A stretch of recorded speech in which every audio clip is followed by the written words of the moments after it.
Hello and welcome into Big Ten Today. So glad to have you here alongside Anthony Herron. I'm Kylan Mills. We are just 2 weeks away from the kickoff to the college football season. That means fall is officially here. Anthony, what's your favorite part about the start to fall? I'm sort of wearing my fall colors. Okay, I like that. Start to change a little bit. Things do dry up, but it does feel like football weather and a lot of change is in the air. A lot of changes in the air. I think the changing of the leaves is my favorite part. And then also quarterback situations coming to fruition. Yes. That's called a segue, folks, because that is today's big story. Ohio State head coach Ryan Day has officially named Kansas State transfer Will Howard as the starting quarterback. For K-State, he led the team to a Big 12 title in 2022, starting 28 games over there. Howard beat out Buckeyes returner Devin Brown, who had a strong spring and looked to be a serious challenger for the starting role. However, Day has said this week that Howard has really taken command of the offense, and he really praised the work he put in the offseason.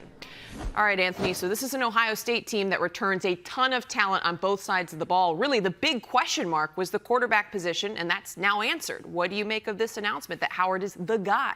So it's of course not shocking. You know, Will Howard transfers in after the resume that he put together at Kansas State.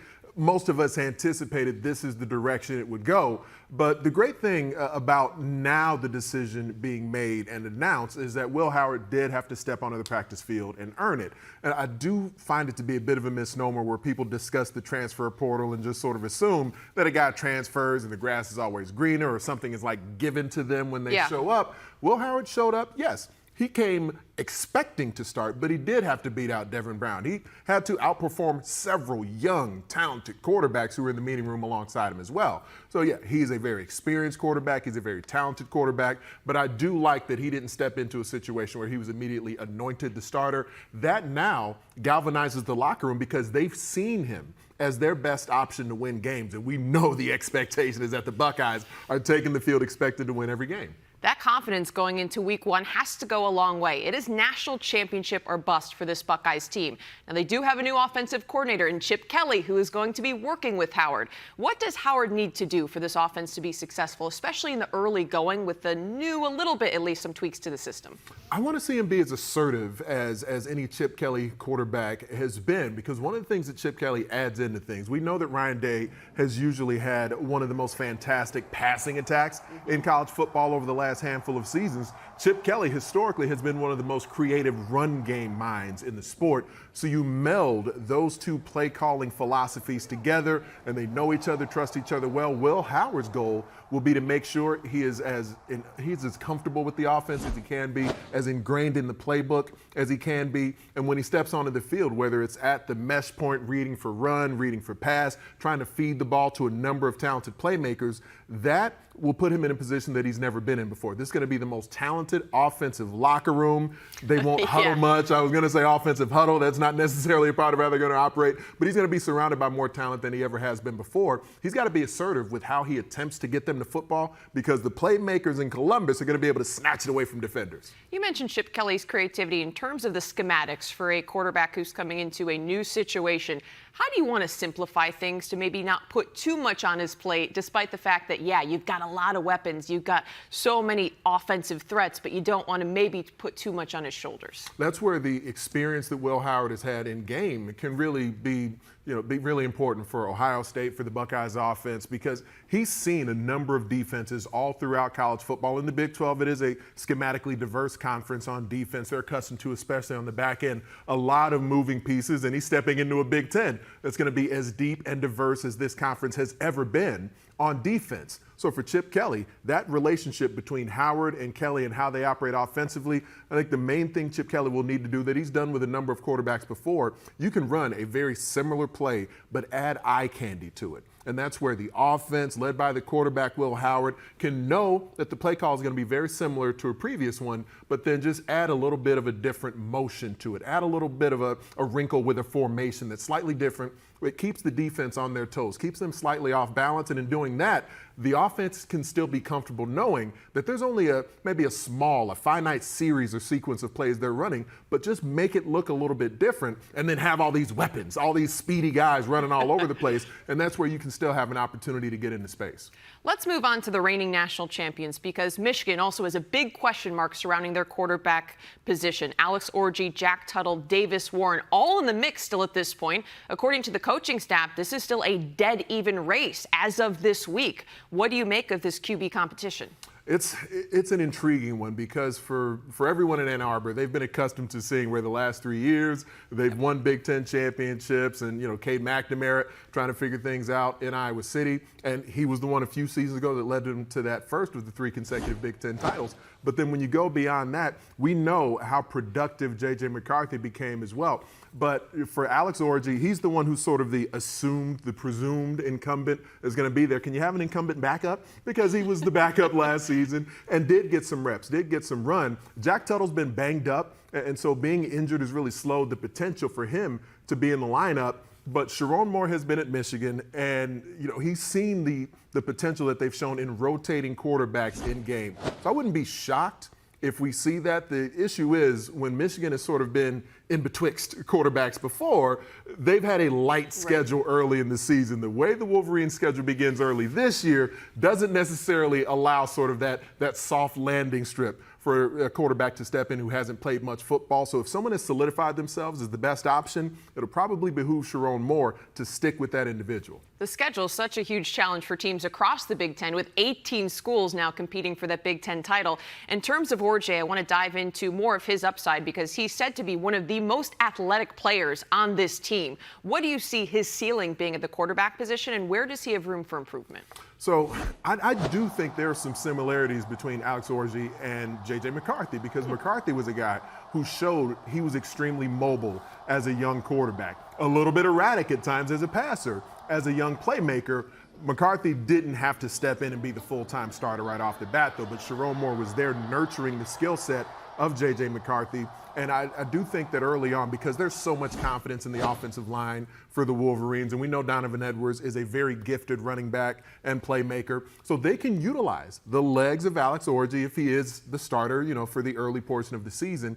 And I would say feel comfortable and confident that if for some reason he's not able to sustain in the lineup, you do have other talented players who could potentially step in as a backup option there also.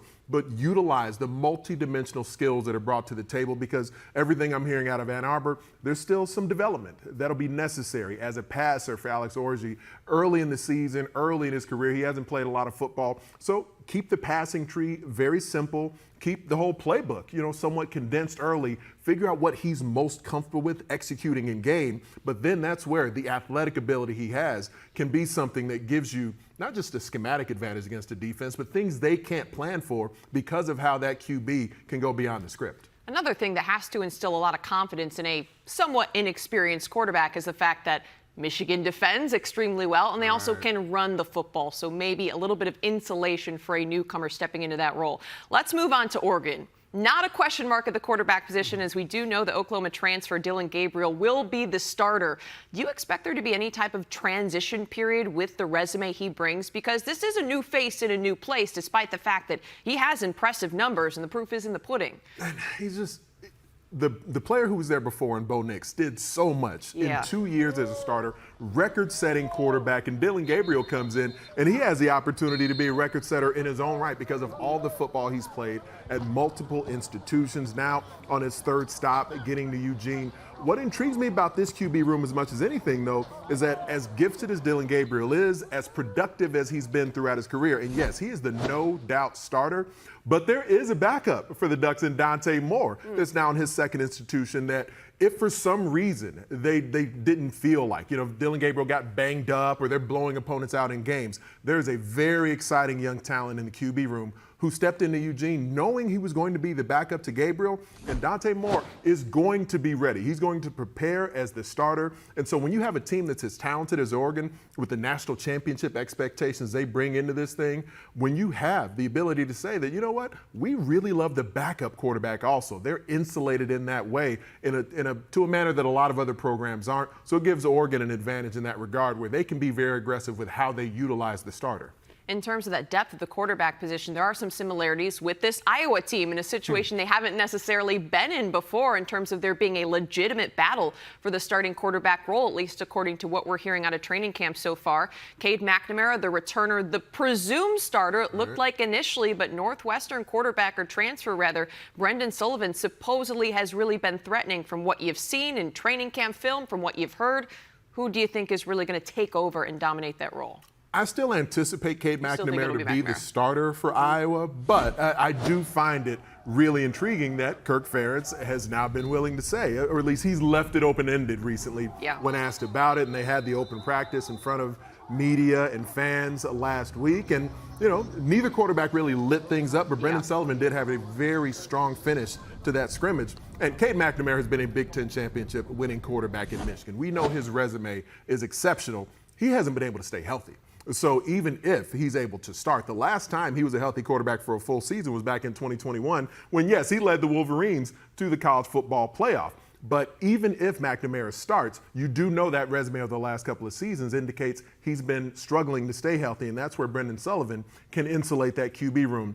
I called a game here on the Big Ten Network last season where Brendan Sullivan, he started against Maryland for Northwestern, threw for 265 yards, threw for 3 touchdowns, rushed for almost 60 yards in that game as well. So, I mean, that's not something he did every single week. But that level of production is within him. And that was a game where Maryland showed up in Evanston looking to try and solidify a bowl game. They could have had their 6th win. Northwestern took them down. The Northwestern offense, led by Brendan Sullivan, looked better that day than the Maryland offense did. So he's been productive in Big Ten football before. When you think back to the struggles with multiple backup quarterbacks for the Hawkeyes in recent years, it's been a big thing that's negated their ability to achieve at the highest level they can. Yes, they've won games, but the QB room in Iowa City is as fortified as it's been in quite some time. To your point about McNamara's injury concerns, he's played in just 8 total games in the last 2 seasons. So certainly having a competent backup, at least we think he'll be the backup in Brendan Sullivan, poses very, very well for this Iowa offense moving forward under new offensive coordinator Tim Lester. So that'll be very exciting to see. Finally, want to touch on the 5-star who's going to be under center for Nebraska, and Dylan Raiola. This Nebraska team has to clean up the turnovers, leading the country with 31 last season. A lot of those were due to quarterback mistakes and ball security. Now you've got a freshman stepping into this role. What are your expectations for Raiola? And we've seen that be such an issue for Nebraska for years at this point, where just protecting the football has been the main Achilles heel that the Huskers have had on offense. They've been able to be productive. They've been able to move the football. They've run it. At times they've thrown it through multiple regimes, but for whatever reason, even in Matt Rule's first season in Lincoln last year, they were not able to protect the football, whether it was Jeffrey Sims, whether it was Heinrich Harburg at QB. There were just so many turnovers. So now it intrigues me to have a true freshman potentially step in as the starter. And Matt Rule, even though he hasn't officially named it yet, Dylan Raiola, by all reports, has been astronomically impressive with the way that he's handled himself, not only on the field, but off the field as well, the way he interacts with teammates, with staff, showing up at other sporting events. Like every beat writer I talk to just says this guy just sort of oozes charisma and leadership. I played against his dad in college. No I played with his dad in the NFL. So I certainly understand the DNA that's there, the leadership that his dad Dominic showed, as a 14-year NFL center. So that seems to be within Dylan as well. And as impressive as he's been so far, I think Nebraska fans should be excited, but there is some anticipation the team will win at a higher level than we've seen them win at in a decade. Can you pull that off with a true freshman QB? It's a lot of expectations heaped onto a young guy. Well, everything this coaching staff has said is that Raiola's maturity absolutely stands out, and he's really been able to come in and win over a locker room that is experienced. 7 returners, a little bit of an intimidating situation for a freshman to come into. Raiola so far has done an excellent job. We'll see, though, come week 1. A look at the Big Ten preseason defensive honorees. The Big Ten Conference is known for defensive dominance. It'll be interesting to see how that clashes with the 4 West Coast schools, bringing in some of the nation's best offensive systems.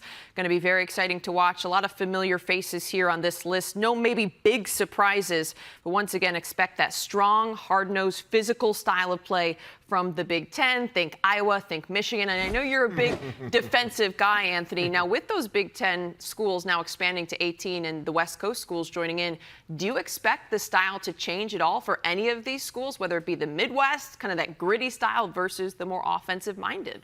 I believe it will, to a certain Really? extent. I do, because the teams who enter from the West Coast, who come and join the Big Ten Conference, they're not accustomed to essentially the teams that were in the Big Ten West, who will just sort of ram their head against the wall over and over again with the run game. And we even saw Michigan utilize a very similar approach to win a national championship last year. So there's more volume, certainly by percentage, to the rushing attack in the Big Ten than I think what they're accustomed to before. Now, they faced, Utah. Utah's a team that's going to run the football a whole lot. But as far as how frequently they'll face opponents who are willing to utilize that approach, it will be an adjustment. It'll be an adjustment that'll be very interesting to see how it shakes out. Now let's dive into some of the defensive units that you're most excited about watching this season, starting with Ohio State defensive backs. First of all, the Ohio State defense predicted to be the best in the country. Is that fair to say? In the history of Western civilization, I think is what the in the prediction history is. of Western civilization. Yeah, I'm pretty sure. We're just going to go all out in saying that. And that's following up a season where they held opponents to just over 11 points per game, but somehow they're expected to elevate. What is it about the defensive backs specifically that you like?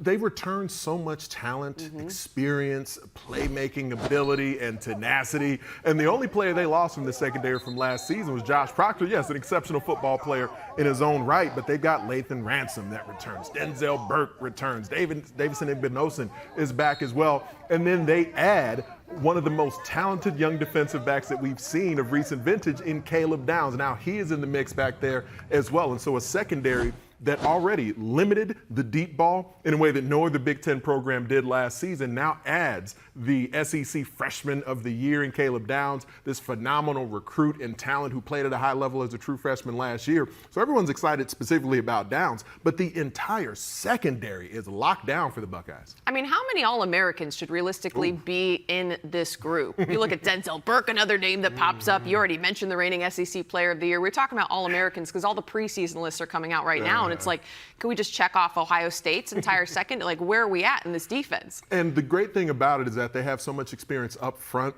And so the pass rush should be high level for the Buckeyes also, with JT Tuimoloau and Jack Sawyer. They decided to come back for another season. So when you can rush the quarterback at a high level, it makes the life of the secondary that much easier, because now you know the football has to come out on time. It's got to come out in rhythm. They can drive on routes and look to make plays at a really high level. Well, speaking of being able to rush the quarterback, let's talk about Rutgers linebackers, because they return a bulk of their defense that was ranked among the best in the nation in a number of statistical categories, maybe looking to improve in terms of that quarterback pressure. What do you like? What do you not like about the Rutgers linebackers this season?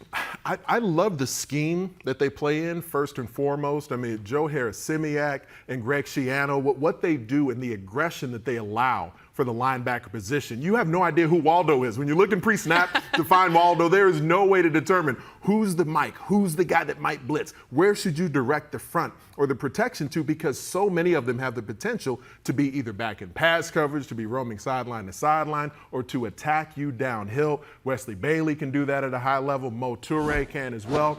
My favorite linebacker in the Big Ten might be Tyreen Powell. He's been banged up. It's a linebacker room that's had some injuries, not only going back to last season, but even over the offseason. They've sustained a few extra injuries as well. At full health, you could certainly make the case that Rutgers has the best linebacker room in the conference as far as just going 3-4 wide with like legit playmakers in their scheme. I'm not completely sure how healthy they're going to be early in the season, though. That's one of the things that kind of intrigues me about this room. If they're healthy, they're going to be as good as any group in the country, but they are kind of battling a few injuries right now. Here's my question for you about Rutgers. They finished 16th last season in total defense, 109th with just 21 sacks in 13 games, despite their ability to blitz. How did they get that number up? Well, the blitz that you reference is a huge part of it, but you need to see individual players. Yeah, you need to see individual players step forward and really rush the quarterback at a high level to an extent that they hadn't in the past, like Aaron Lewis, back for another season here. He's a player who's got real legitimate rush ability. It's a balance. When you're a defensive lineman and you want to play the run well, you have to hit blocks on first and second down. Some of the offenses that Rutgers was faced in the Big Ten East, they were willing to step back and air it out. And I think that's probably the biggest improvement I want to see from Rutgers' defensive front, is to not only get into blocks, but to get off those blocks, to get into the backfield, to convert into pass rushers. If they can do that more effectively, then you can do both at a high level. When you see some of the guys on the D-line, when they're called into movement, they're exceptional. But when they're not called into movement, that's where the pass rush tends to suffer a little bit up front. How about Penn State's edge rushers? James Franklin is a new defensive coordinator in Tom Allen. He's brought in a 4-2-5 defensive system, the same one he ran at Indiana. What's the role the edge rushers need to play? Well, there's a lot of talent that has to be replaced there between Chop Robinson and Adisa Isaac. You know, they've lost talent to the National Football League, and that's just sort of become the expectation in State College. They've lost a lot of talent off the edge to the NFL in recent years, but they have the opportunity to replace that. Deni Dennis Sutton will have an even bigger role on their defensive front. He's going to be the best and most complete defensive end that they have, but then they also move Abdul Carter, wearing the sticks. He's going to be coming from the linebacker position, moving up to the edge as a defender. We've seen the athleticism, we've seen the playmaking ability. Now to do it down in and down out as a defensive end will be a new challenge for Abdul Carter. You referenced Tom Allen. I mean, for him and that LEO culture, the energy he brings to everything, I know there's not an expectation to have any real drop-off from what Manny Diaz was doing in running Penn State's defense to Tom Allen, but you do have a couple of pieces there that will have enhanced and different roles versus what they had in the past. For Purdue, it seems like the only direction to go is up from where they were at in 2023, conceding more than 30 points per game, and head coach Ryan Walters is a defensive-minded coach. Yeah.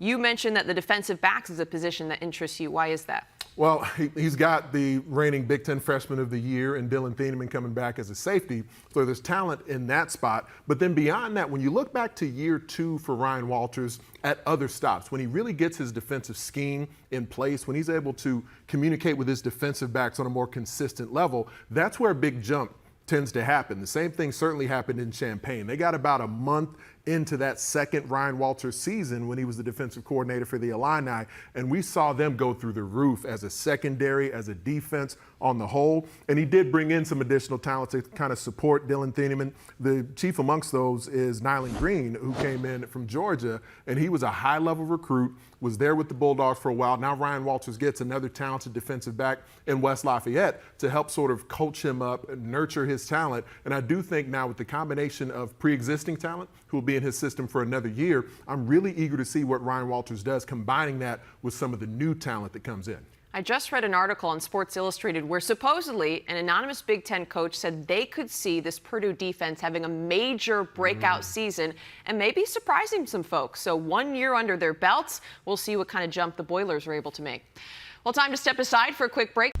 Today's Big Stat is brought to you by Walgreens. The Penn State football team starts the year ranked 8th in the country, according to the Associated Press preseason poll, despite some key departures in the offseason. A total of 8 former Nittany Lions were selected in the 2024 NFL Draft, including Chop Robinson, picked up in the first round, Olu Fashanu, another first-round selection. Still a very bright season ahead for Penn State. And now we welcome in Audrey Snyder, the Penn State beat writer for The Athletic. Audrey, great to see you. Very excited to talk some Penn State football. How's it going? It's going well. It's hard to believe we're already in mid-August, right? I know. At stores, they're already selling Halloween paraphernalia. Like, what is that about? Absolutely insane. Insane. That it is. We've been talking a lot about quarterbacks here on today's show, so let's start with Penn State QB Drew Aller. Coming off what was a good 2023 campaign, finished with a really impressive touchdown to interception ratio, right about a 60% completion percentage. How does he elevate now coming in 2024? Yeah, I mean, this is an offense with a new OC and Andy Kotelnicki, and they need to be explosive. That was kind of the thing last year. You look at it and you point out the 2 interceptions, but you can also kind of point to, was Penn State too conservative and too risk-averse, you know, with not wanting to push the ball down the field? And, you know, so much of this season is going to hinge on this offense and taking one of the least explosive offenses in the country last year and trying to make it one of the most explosive. I mean, a lot is on Drew Aller's shoulders. There's a lot of talent to work with, but I'm a little bit more curious about the scheme that they're going to run and just how creative Andy Kotelnicki gets with Aller, and also with backup quarterback Bo Prabula, because I think he could be a fun little chess piece for Penn State. It's always an interesting balance to strike between taking care of the football and then taking risks and finding those big explosive plays. Another big question mark for this offense is who exactly is Aller going to be targeting? The wide receiving core is certainly the subject of a lot of scrutiny back in 2023. Looking at this receiving core, who do you expect to step up? And do you think that Julian Fleming, the Ohio State transfer, could be the missing piece? I think no doubt Fleming's going to be one of their better receivers, but I think Trey Wallace is probably going to be their top guy. I mean, this is somebody that you look at last year and you say, we heard so much about, oh, well, the offense isn't as explosive because Trey's hurt, right? Again, just because he hasn't stayed healthy, I think there's a lot of intrigue of what Wallace can do when he is healthy. But I definitely think Fleming's going to factor in. I mean, the two players that Penn State has wanted to highlight this camp, publicly at least with the media, has been Trey Wallace and Liam Clifford. So you have those two. I still think absolutely Julian Fleming helps. You look at his size. I mean, they need a big body to block on the perimeter, but I think he can absolutely do more than that, right? And Fleming understands what's kind of at stake for him, too. I mean, he came here for a purpose. He didn't come here to be a depth piece, right? This is his last go-around of college football, and they're going to need a bunch of guys. I mean, I would think in my head, kind of that top pecking order would be Trey Wallace, probably Julian Fleming, then Liam Clifford, somewhere along that line. But the interesting thing is they do have a lot of depth at tight end, so I think Tyler Warren, their tight end, can help kind of mitigate some of these needs as this receiving corps tries to sort itself out. You already mentioned this offense should look very different under first-year offensive coordinator Andy Kotelnicki. What do you expect the biggest change to be? I think just the creativity. I mean, there were so many opportunities last year where the play calling was just baffling. I mean, you'd look at it and you'd say, okay, they had a 9-yard run. You're faced with second and short, and then they'd start trying to do some gadget plays or, try to get reserve receivers involved. Like, there are a lot of moments from last year that just really stood out as just how disjointed the offense was.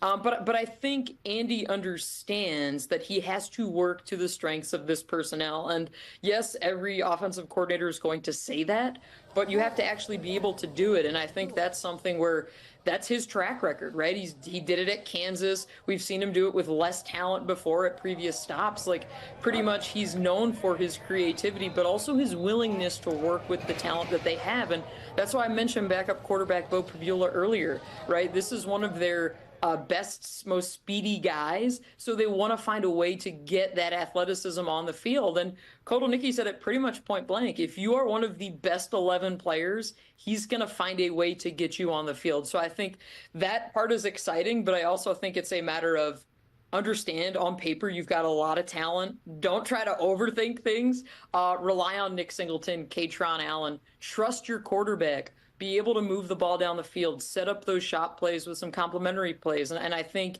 he's willing to do that for sure. Despite losing a number of players to the NFL draft, there's no doubt there's talent on both sides of the ball on this Penn State roster. Going to the defensive side, first-year defensive coordinator Tom Allen looking to make his mark. How have you seen him start to develop some of those relationships with his players, and what do you expect to see schematically from Allen's defense? Yeah, Tom Allen is one of those guys that you always hear about relationships and how he prides himself on it. Before they even hit the practice field this year, his voice was already shredded because he's just that vocal. But one of the interesting things with Allen that he's spoken about is that he's really happy to be back, as a DC, that he's really back studying an insane amount of film, just something that he couldn't do as a head coach because you have all these other things on your plate and all these other responsibilities. But yeah, he's someone that players have said stands out to them because he genuinely cares. And that's something that they said, like, you see Tom Allen, he wants to know how you are, but not just how you're doing with football, but how you're doing with life. And he wants to give you a hug and those kinds of things. So that's great. But also, he inherited an insanely talented defense, and Abdul Carter is certainly going to be one of those big pieces. Going to play defensive end, also going to move around, play some linebacker as well. But that is one of the premier defensive players in all of college football. So Tom Allen inherits a lot. I also think safety KJ Winston is somebody that maybe nationally we're not talking enough about because I think he's going to have a really nice year as well. All right, well, Audrey Snyder, thank you so much. High expectations out there in Happy Valley. Enjoy maybe the quiet before the storm of the college football season. I don't know, since you're enthralled in training camp. But once again, we appreciate you stopping by. You got it. Take care. Another program where expectations are sky high this season is the Penn State Nittany Lions, and maybe the program that will benefit the most from the expanded college football playoff format. Going to be very interesting to see exactly how this offense looks under brand new offensive coordinator Andy Kotelnicki. We were just talking about Drew Aller, who came in and had a very good 2023 season, but now you're still working with a new OC. You got to develop that relationship. What are you expecting to see week one from this Penn State offense in Aller? I got a chance to talk to James Franklin in Indianapolis at Big Ten Football Media Days, and I really made a comparison between James Franklin and Drew Aller because when you're the head coach at Penn State, there are immense expectations for high-level winning. So yes, a double-digit win season, fans kind of yawn at that a little bit. A quarterback who was setting records for consecutive attempts without an interception, fans yawning at that because you're not seeing the deep ball. You weren't seeing the explosive pass play. Plays. On the whole, though, now for year 2 in Drew Aller, while expectations are honestly a little bit more muted this year for the offense as a whole, in some ways the team as a whole for Penn State, I still believe they're going to be right there in the thick of the championship conversation, and part of it is just the development that's anticipated for Drew Aller as a second-year starter as opposed to a first. And Andy Kotelnicki, you mentioned that name. I mean, he's thought of as one of the better offensive minds, like young offensive minds in the game. What he did at Kansas, very creative. And there's some new weaponry that they're going to have access to now. That there is. I like that little tease ahead because Julian Fleming is joining this wide receiving core. You also bring back your number 2 wideout in Harrison Wallace, who spent some of last season injured. Fleming, though, a 5-star prospect coming out of high school, really had to wait his turn and sit behind a ton of talent at Ohio State. Can he step up and be your number 1 option? I know you were just talking to Audrey Snyder about it, and as I've talked to everyone in State College, it does strike me that Julian Fleming, a guy who was at one point the number 1 recruit in the country coming out of high school, and yes, things never really panned out for him at an exceptional level in Columbus during his Ohio State career. But just like you mentioned, there were so many other talented wideouts that were there, first-round picks who were getting their opportunity. For Julian Fleming, this is essentially his last best chance. And the best part about it is that he'll be expected to be one of the main cogs in this passing attack. They don't have the same type of weaponry in State College that he had to sort of sit behind or work alongside of in Columbus. There should be an enhanced role, a volume role for Julian Fleming in this offense. And to me, he is one of the main pieces that could end up shaping the Big Ten championship picture because Penn State's defense will help them win a bunch of games. Penn State's talent at running back will have them in every single game. Their quarterback, uber talented, tight end position really deep. If they have a legit number 1 top flight wideout, that's what they've been missing in recent seasons. That's the separating factor between the Nittany Lions and the Ohio States of the world, the Oregons of the world, the squads who we know can put 50 on the board in the blink of an eye. Penn State can get into that conversation if you see the fully varnished version, the high ceiling version of Julian Fleming. Question, though, can having a number 1 wideout, okay, I like that. Is that your answer? That's your pensive face that you're going to give me an answer. Yes, Audrey was just talking about how maybe taking some more risks in the play calling can help lead this Penn State team to getting more of those explosive plays this offense was lacking. Can having a number 1 wideout impact that, and how much? I believe it depends on how much faith and confidence they end up storing into Julian Fleming. Because if they feel like he's a guy who can go up and get it. I was referencing earlier where Will Howard needs to sort of throw caution to the wind at times. Drew Aller, just like Audrey was talking to you about, he could benefit from some of that mentality, just to give your playmakers an opportunity to go up and get it. I mean, Ty Warren can be that guy as a tight end also, but for Fleming, because he's the new piece, because he's the piece who's had the highest profile in recruiting, he's certainly what I've got my eyes trained on. That the harsh glare of expectation, in my opinion, will be on Fleming to see if he can be the outside playmaker that takes things to another level. I hope those opportunities are there in game action and just let him go out and prove it. He's got a big, formidable body. He has shown at times the ability to do that. Let's see if he can make it happen. This is my pensive face. I'm going to give it back to you. Okay, yeah, all right. The wheels are turning. I like the points you make, Anthony. Like an emoticon. Right, yes, exactly. We're going to give you a break. I know the kids call them up. emojis. I'm still an emoticon guy myself. Wait, what is an emoticon now? You're it's an old school emoji. I think like the first emoji was known as an emoticon. I could be wrong. Okay. Somebody web search. Is that back in the AOL days, or how far back are we talking? We're talking dial-up. Way back when. The Big Ten women's soccer season is off and running with the only top 10 matchup in the country last night airing right here on the Big Ten Network. The 4th-ranked Penn State Nittany Lions took down 8th-ranked Texas Tech 4-0 with 4 different goal scorers.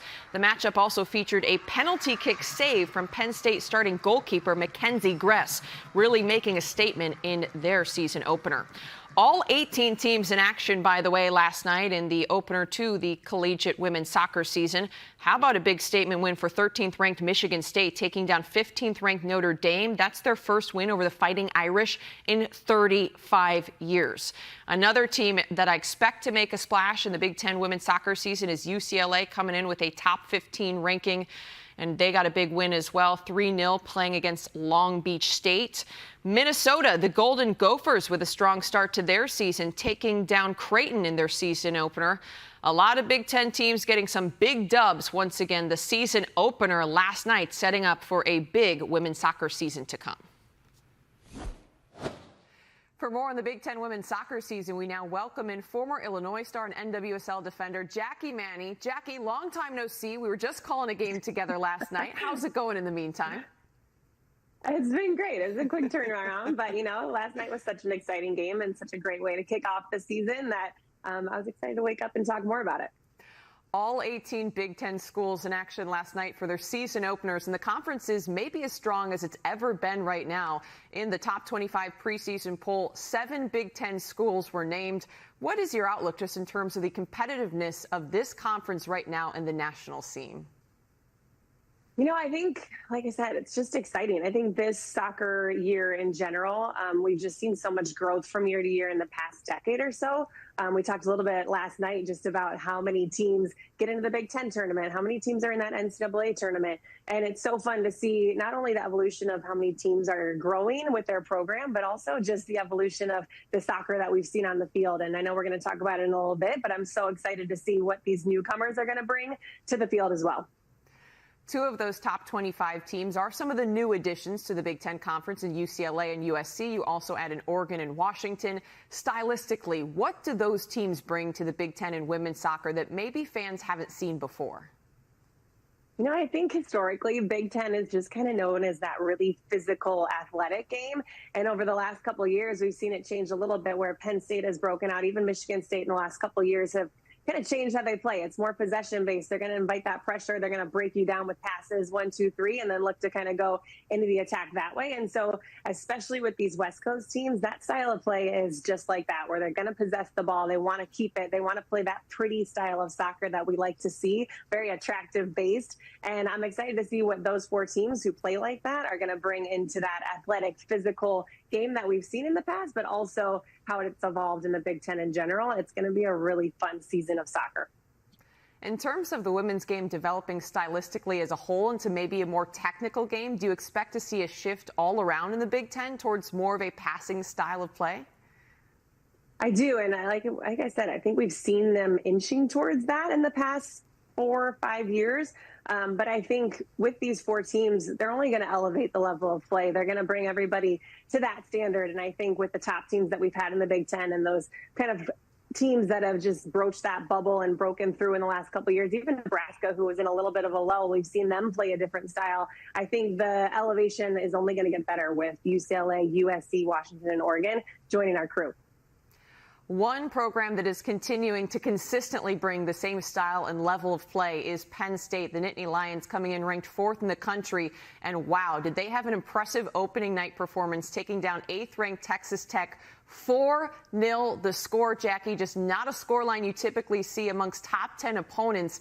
This theoretically should be a rebuilding year for the Nittany Lions, with 5 players being drafted into the NWSL in 2024. Why were they so dominant? And like you said, it was such a new team for Penn State because we've seen a lot of staples going into a Penn State season. A lot of the same names have been turned over the last 2 or 3 years, but this Penn State team came out to play. Their offensive game was so big time. They were on every level, the transition, their movement off of each other into the attack. They had big time games by Jordan Fusco, who was really fun to watch. But other than just kind of being on offensively, I thought their press just created a ton of offensive opportunities for them. They were so good. They were together in that press. It's not always easy to do, especially when you're new into the season. You've got a bunch of new faces coming on. But I thought they looked really good, really strong in their press. And I think that's part of the reason why they looked so good yesterday. Penn State also coming off an NCAA quarterfinal run last year, and head coach Erica Dombach in her 18th season is also so fun to talk to, so passionate about the game, so knowledgeable. What makes her such a special coach? We talked a ton about it yesterday, but their support and their program and how they want to cultivate a player on and off the field, within soccer, within academics, but also just as a human being, is really incredible to see how they do that as a staff. And she also talked about how they really They have 4 head coaches, where it's not just your head coach, 2 assistants, a goalkeeper, a volunteer. It's 4 head coaches, where they've got 3 head associates and then a culture coach who really kind of hones in on the little things, the things that are going on off the field, making sure mentality is good, making sure everybody's feeling good mentally in every aspect of life. And I think that's such a unique part of the program. And I think it's really incredible to see all that they put into that. And I think we see it on the field. We see how many players go on to play NWSL, how many players are playing for the USA. They just support the player as a whole, and I think that's why they have so much success. In addition to Penn State getting that big statement win in their season opener, are there any other results that surprised you or that you were looking at in last night's score that you said, wow, this is a big-time win for a Big Ten program? Yeah, I really thought the Ohio State game over Duke, I thought that was a huge win. I think Michigan State topping Notre Dame was huge. I loved seeing Indiana get the win over Tennessee. I think that's a program that's kind of been on the bubble, on the brink of really breaking through to what they're going to be. So I love seeing them get the W. Little surprised at the Nebraska scoreline, but again, it's the first game of season. It's the first time you're getting your players out there. There's a lot of turnover in this conference from last year to this year. So I'm excited to see what the next game and then how they kind of unfold and look going into conference play as well. That's the bottom line. It's going to be very exciting to watch Big Ten women's soccer this season. The conference season is still a couple of weeks away, but plenty to be excited about in the non-conference slate. Jackie, thanks so much for stopping by. Appreciate it, and we'll see you on the call soon. Of course. Thanks for having me. For Big Ten football with 18 teams now vying for a title. We've been talking a lot about the big quarterback conversations. We've been talking about some of the preseason All-Americans. That's what we focused on in yesterday's show. Now I want to talk about some of the players who are maybe flying under the radar, who could have a big impact on the Big Ten title race.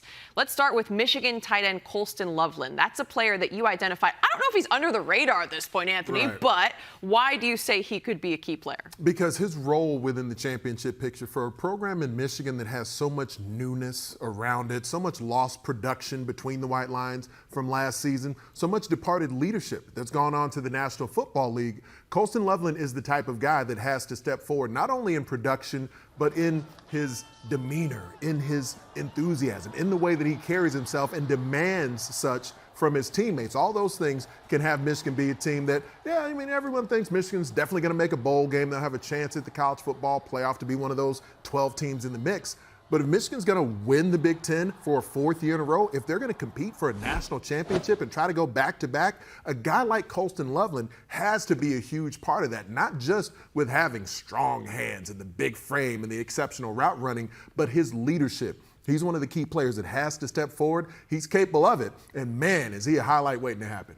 Loveland, a All-Big Ten selection as a sophomore, and Jake Butt was on the show yesterday. So you know we talked about Colston Loveland, the former Michigan tight end himself. So we got to move on. He's gotten his flowers already. How about Minnesota running back Darius Taylor? Why do you feel like he could be a key one? He reminds me a lot of Muhammad Ibrahim, who ends up being, one of the leading rushers in college football history by the end of his Gophers career. And stylistically, Darius Taylor has a lot of those similar principles to the way he runs because his vision is exceptional. His physicality is immense. He will run through contact. He will find the hole, and if it's not there, he'll create it. He'll barrel through some of the best tacklers in the Big Ten Conference and has the speed to take it the distance from that point. And so Muhammad Ibrahim was about 4 inches shorter, about 10 to 15 pounds lighter, but he was as durable as any back we've seen of recent vintage in the Big Ten. That's where the physical maturity of Darius Taylor will enhance that durability that we hope will be there. Because when you're running back from Minnesota, you're going to get the rock a lot. Oh, yeah. Well, how about one last player who maybe is flying under the radar, and Wisconsin running back Chez Mellusi. High expectations for this air raid offense to come to fruition in year 2 under Luke Fickell. Why could he be a key piece that makes this Wisconsin team elevated? I don't know if I want to say title contenders, but you get the point. I mean, we'll see, because somebody's got to be there. And out of the pre-existing Big Ten West, Wisconsin is one of those squads who has bigger hopes in year 2 than what we saw from them last season. And Chez Mellusi has just been so banged up throughout his career, whether it's at Clemson and now in several seasons at Wisconsin. But in talking to Luke Fickell a few weeks back at Big Ten Media Days, he said that the reason the run game didn't always look as physical, yes, the offensive line had some growth available, but Chez Mellusi's urgency he runs with is huge in the way Wisconsin can run the rock. A healthy Chez Mellusi could be a first-team All-Big Ten performer. Can you believe that the Big Ten football season is just 2 weeks away? The first schools Is get it in still action 2 on weeks? Thursday, Come on, August let's 29th. go. Hold on, let me grab my phone. I got to text you an emoticon here, Anthony. Now that Please you've do. educated me on what an emoticon is. For Anthony, I'm Kylan. We appreciate you joining us for this edition of Big Ten Today. We'll see you next time. Be sure to stick around here on the Big Ten Network all weekend long.